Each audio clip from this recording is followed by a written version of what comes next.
What is going on there, YouTube? And welcome back to another comic book video. This is the channel where we sit down and cover different kinds of comic book stories from Marvel, DC, and even IDW as well. This time we are going to jump back over to DC Comics and cover the newest book that dropped last week, Batman: The Three Jokers. This is the story that has been teased for so many years that the whole time that Bruce Wayne has been Batman, there has been three Jokers this whole time, and we just never knew that. Neither did Batman either. But this is going to tell us how there are three Jokers in the DC universe. And so if you do like today's comic book video, please leave me a like down below and also subscribe to the channel as well. But guys, I do hope you enjoy today's video. Let's go ahead and dive in. So finally getting into Batman: The Three Jokers, we actually pick up with Batman himself returning back home to Wayne Manor. And this seems like your usual thing where Batman gets patched up by Alfred, because almost every time Batman goes out and fights one of his villains, he gets stabbed, cut, or burned. He always comes home almost bleeding out from his wounds, and Alfred has to stitch him up, and then Batman goes right back out there to stop another super villain. Except the story does play with the idea of the three Jokers very early, because while Batman is going through the process of remembering each of his wounds, where he had Catwoman scratch him, Killer Croc bit him, and there was Bane who broke his back as well, the point is there has only been one person with that super villain name. Except when he thinks about the Joker, about how the Joker has cut, stab, or any other kind of wounds he received from the Joker, he starts to think about how there are more wounds from the Joker than any other super villain. Makes him believe there could be three Jokers out there. This is where we kind of get a flashback of Bruce Wayne's origin story, what made him become Batman. And we all know it was the death of his parents that led to him becoming Batman. It is the main point of his origin, no matter what. Except while he is thinking about that flashback and Alfred is patching him up, when he comes out of the flashback, he hears the news reporting a crime done by the Joker, where we learn that the Joker just killed the last member of the Moxon family, a mob family that Gotham originally believed were the ones behind the killing of Bruce Wayne's parents. Except Joe Chill came out and said it was him and he had no ties with the Moxon family. And so now Batman has to leave to look at the scene of the crime. And we see the book label this Joker who is tied to this crime scene as the criminal. We then pick up with Barbara Gordon, who is Batgirl. And the reason why she's being brought into this story is because one story called The Killing Joke. It is a very important book because that is the book where the Joker shot her and left her paralyzed from the waist down. And we pick up with her working out in the gym. But while she is working out, the news reports another crime done by the Joker, where apparently he has killed a comedian named Kalani Ibaka. The comedian was known for performing in oversized Batman outfits. And with the Joker being back in the picture again, she knows that she has to go after him. She has to bring him in. And so we see her walk out of the gym to go find the Joker, except this Joker is labeled the comedian. We then pick up with Jason Todd, aka the Red Hood, and we see him beating up on some thugs who work for the Joker, because while Red Hood is beating down on the Joker thugs, you have Red Hood listening in to the news about how a third crime scene just been reported that involves the Joker, where we learn that the Joker killed an author named Roger Hatoun, and he was writing a book about the superhero community. But after the Joker killed him, the Joker went to Ace Chemicals, the place holding the chemicals that we were told years ago made the Joker. And the Joker stole a container of the chemicals and also killed some people who worked at Ace Chemicals.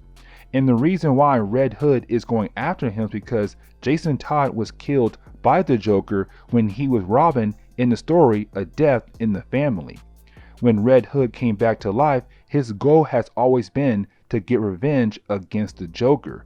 And so now Jason Todd is going after the Joker as well. And the story does jump over to Jim Gordon in the GCPD as they find 3 dead bodies in front of Ace Chemicals.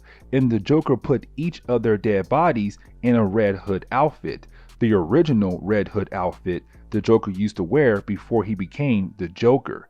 And this is where things begin to get crazier, because these 3 people that the Joker killed did not work for Ace Chemicals.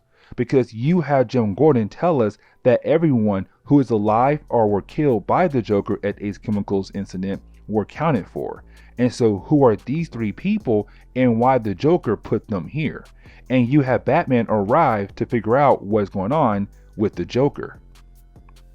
This is where we see Batgirl arriving at the scene of the crime to help Batman figure out what is going on, where you have her tell Batman that the Joker purposely looked into the cameras to have the world know that he was here.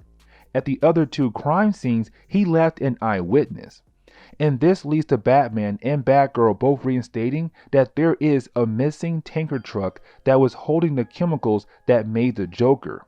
But before the Joker left with the tanker truck, he made sure to use the chemicals on these poor 3 victims, because after using the chemicals on them, it makes it hard to tell who they are. Except that is when we see that one of the 3 victims is not dead yet, that he is actually alive and begins to laugh like the Joker. And with that happening, you have Batman and Batgirl tell the officers to put him in the ambulance and they will escort him to a nearby hospital. And while they're escorting him to a nearby hospital, you have Batman trying to talk Batgirl out of helping with the Joker case, since she does have a horrible past with the Joker. Except while they are trying to escort the ambulance to a nearby hospital, we see inside that the paramedic is not actually a paramedic. It is actually the Red Hood, who came here looking for answers on where the Joker is. And with the Red Hood acting crazy, you have the driver of the ambulance start driving crazy because he is freaking out about what is happening inside. And you have Batman jump into the ambulance to see what Red Hood is doing, which leads to Red Hood and Batman arguing that Red Hood methods are wrong. This is where we pick up with one of the Jokers delivering the tanker truck to this random cabin, where we see for the first time at the same time 2 different Jokers from 2 different eras. One of them, of course, being the Joker from The Killing Joke, the one who shot Batgirl. Another one I'm going to assume is the one who killed the Red Hood. We then see them talk to each other like they have not seen each other for a long time, and they're just catching up. Where you have the Killing Joker Joker tell the other Joker that the leader is waiting for them. This is where we get introduced to the 3rd Joker, and this one I have no idea what era he is from, but apparently this one is in charge, and we see that he is planning something big. He wants the Joker name to mean something, and so we see him take one of the other 2 Jokers with him and send the 3rd one to take care of another mission. We then pick up with Batman, Batgirl, and Red Hood going to the Gotham Aquarium. Reason why, because the Joker thugs that Red Hood fought earlier had traces of water that was too clean, would have not come from the ocean, so clearly it came from here. But when they walk inside, they see a bunch of sharks and other kinds of fishes that were infected by the Joker toxin. Remember, a long time ago, there was a Joker who tried to copyright fish. But the point is, this could be making a reference to that story, except while they are looking around trying to figure out why the Joker put the Ace chemicals in these fish tanks, they come find out that they are not alone. This is where we get reintroduced to a classic DC character who has not been around in a very long time. That character is no other than Gaggy, who was the original Joker sidekick, but has not been around for a very long time. And he was just this small-sized thug who pretended to be the Joker jester. And we see him with some other thugs, and they do try to fight against Batman, Red Hood, and Batgirl. Where of course you have the Bat family just beat down on the Joker like it's no big deal. Except Red Hood is the Red Hood. And what I mean is that you have Red Hood basically break the glass open that was holding a fish tank that was full of sharks that were Jokerized by the Joker. As soon as the shark breaks out, well of course it eats Gaggy, and so Gaggy is now dead. After Gaggy has been eaten by the shark, this is where one of the Joker appears and begins to attack the Bat family. Except remember, there are 3 members of the Bat family here. And so this Joker is taken out in a matter of seconds, which of course leads to them trying to figure out where the other 2 Jokers are at. That is when you have Batman get a call from Jim Gordon telling him that they have cornered another Joker. And so you have Batman tell Red Hood and Batgirl to watch over this Joker as he goes and confronts the second Joker. This leads to the biggest moment of the first book, where we see Batgirl and Red Hood watching over the Joker, except this leads to the moment where you have the Joker start to tease the Red Hood, telling us that this is the Joker that killed Jason Todd back in the Death in a Family storyline. And so you have this Joker basically tell the Red Hood he is a nobody to him. That the reason why this Joker killed him years ago was to get to Batman. Not because he saw Robin as someone important, but someone important in Batman's life that he could torture. He only killed him to get to Batman.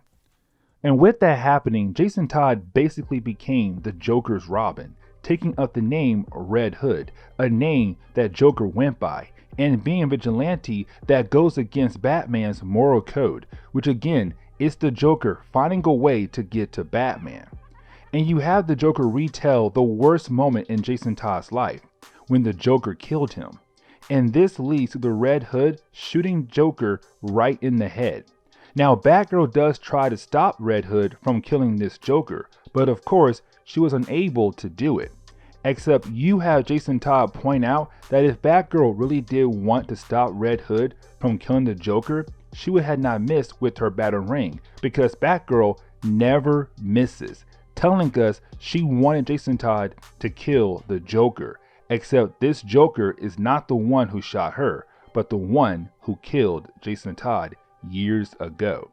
And this is where we're going to end today's video. And so guys, please leave me a like down below and also subscribe to the channel for more content to come in the near future. Also, any suggestions on books I should read, well please let me know in the comments below, because you never know, your suggestion could be a future video down the road. But guys, I'm out of here and I will see you on the next comic book video. Later guys.